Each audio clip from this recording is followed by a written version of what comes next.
good evening to each and everyone, and most especially to our very active and energetic Professor Rona Marie Maturan. Good evening, ma'am, once again. I am Luis Sabalo, a part of the group with Miss Hassan and Miss Sweet Gasconia. So allow me this evening to present this activity or lessons. Is called Cooperative Learning. So let me put in this place what is cooperative learning. Okay, cooperative learning is actually a generic. So when we say generic, it is the usual, the cultured, or a term that refers to numerous methods for grouping activity for students. When we say this definition, it's marami ng klase na nasanayan na natin at subok na nagawa sa loob ng classroom ang iba't ibang klase ng group activity. So this is called cooperative learning when we have a group activity. So this time, our next chart, we have a 5 element of cooperative learning. So what do you mean by this? The 5 elements of cooperative learning has its positive interdependence, number 1. So when we say positive interdependence, it is a sense na malugmok mo or mubangon mo, or we called it we sink or swim together. So that's what we call positive interdependence. Nga naman, kung ang isa ka grupo is having this such character or different character, unya magdominate ang iya-iya, they're not going to help one another, they're not going to help their own idea, their own means, their own knowledge, malukmok jud ang ilang grupo or malumos sila, meaning they will fail. That then when going to cooperate one another, they have given their ideas, daghan na sila og mga idea, and they will do it by portraying or presenting it as a group, and they will swim together so that they will not sink morally and positively. They will get successful in their group activity. So that's positive interdependence, and these things makes the group either sink or swim. So the next one is the face-to-face promotive interaction. So when we say face-to-face promotive interaction, it is called helping each other learn. So, tinutulungan natin yung kagrupo natin na matuto, o may kagrupo tayo na wala pa masyadong idea, and you have this group which is intelligent enough to share their idea, and they could give a big help to those who are what we call the weak or the weakest link of the group. And so that weakest link of the group would have an idea and have a new idea and promotes their groups, it will be uploading success and effort. So sa isa ka grupo na join natunan. And the second one is individual and group accountability. So when we say accountability, tulubagon. So kada individual o kada grupo na sila tulubagon. Kung mabagsak sila, silang tanan ang mabagsak. Kung successful ang ilahang presentation, tanan membro maka-benefits na each of us has to contribute. Kailangan natin ma-share and to the group so that we will be achieving its goal and they will achieving its goal. And next is the interpersonal and small group. So what do you mean by this? When we say interpersonal and small group, this has communication, panaghisgutay, na maghatag og idea, trust, pagtuo, and leadership and decision making, and dealing with conflict with resolution. So sa isa ka interpersonal or small group, managlahi man jud nagbatasan ang mga bata, naapod sila'y managlahi or managklaseng kalinto, naapod sila'y mga klaseng idea. So kung i-combine na into a small group or in a interpersonal group, and they will have the skills na dapat ma-acquired, maayos sila makipag-communicate. Yan ito o sila, musalig sila, og naagyo dapat leadership para na ay membro nga musuporta og napod leader na ma-enthusiastic na mulid nila, so that kung na may mga kanang kung baga di man na to may wasan na anay conflict o mag-away na sila, dapat naapoy membro nga maghatag og resolution nga magkaayos sila. That's what we call interpersonal and small group. Mao ni matunan nato, even we will have skill in a real life situation. And next is group processing. Unsa man ni a group processing, when we are repeating on how will the team is functioning and how to function even better. So nga diri makitaan ninyo na kung paunsa nato gidala ang atoang part sa isa ka grupo o unsa atong nabuhat sa isa ka team sa atong grupo, i-reflect nato na kung tama ba o dili. So we call that group processing. That's what, or the 5 elements of cooperative learning. Now the question here is why? Why should use cooperative learning in our classroom?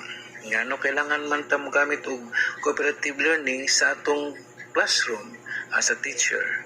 Because in cooperative learning, there was a big effect, size 0.78, meaning dako yun ang iyang impact sa pagkatuto sa usa ka estudyante.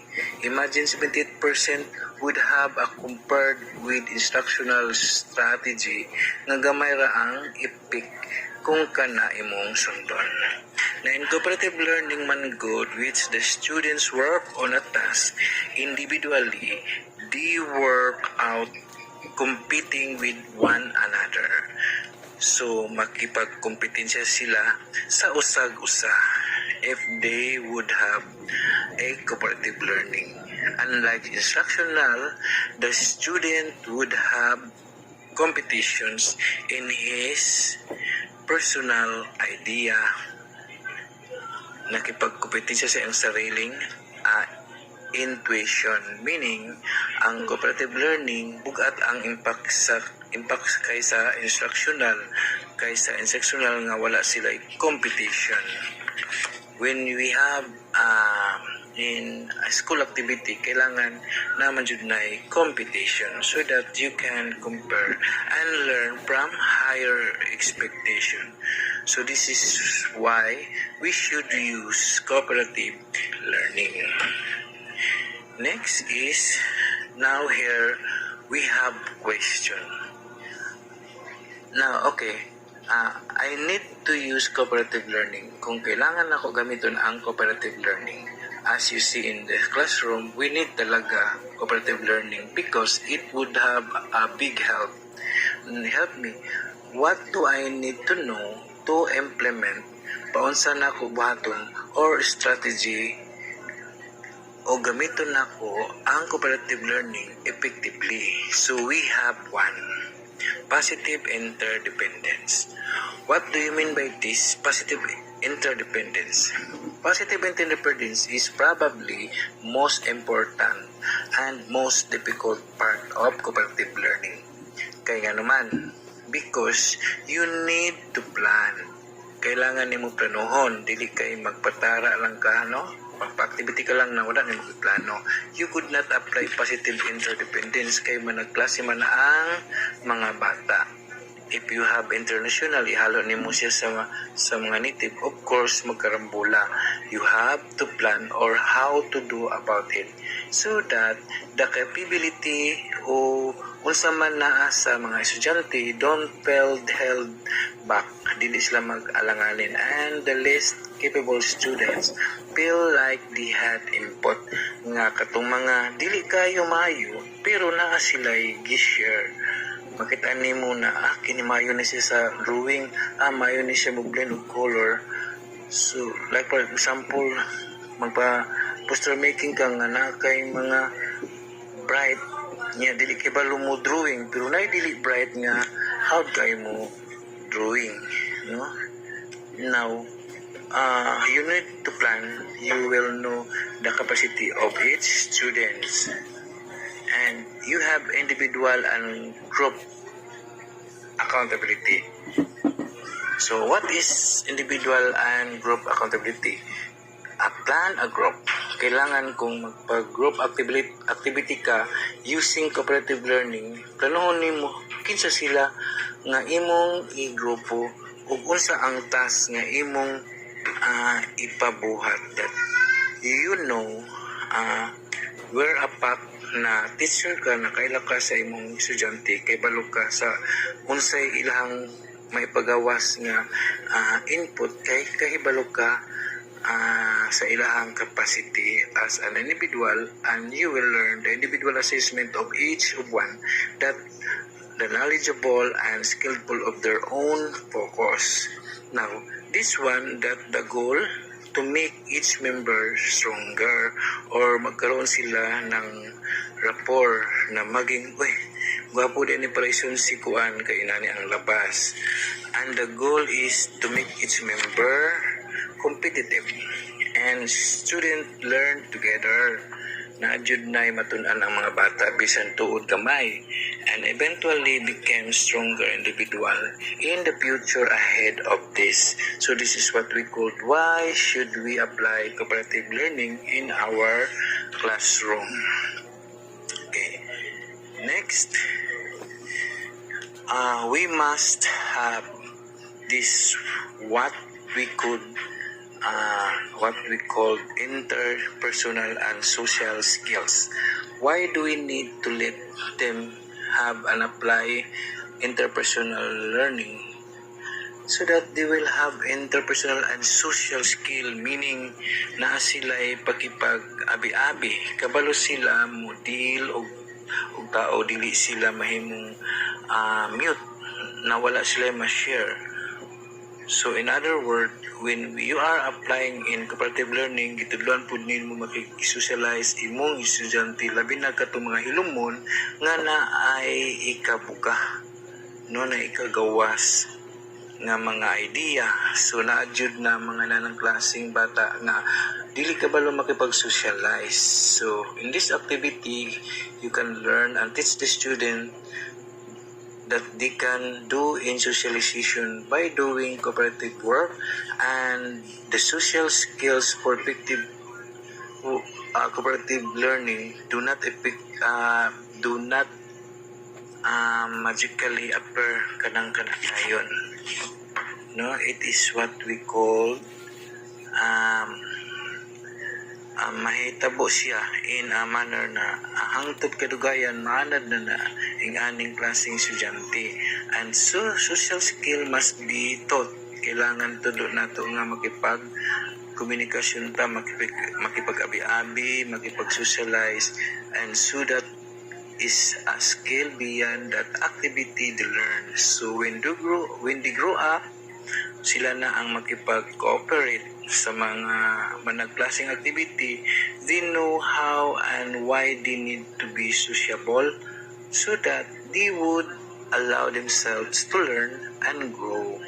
And social skills must be taught because students just are purposely and precisely academic skillful, they need to have a social skills as well. So what are the PIEs? The PEIES. So that's positive interdependence. So while ago, individual accountability, E for equal participation, so pantay. N is simultaneously interaction. Tuloy-tuloy ang kanilang communication. Now, for the last time, have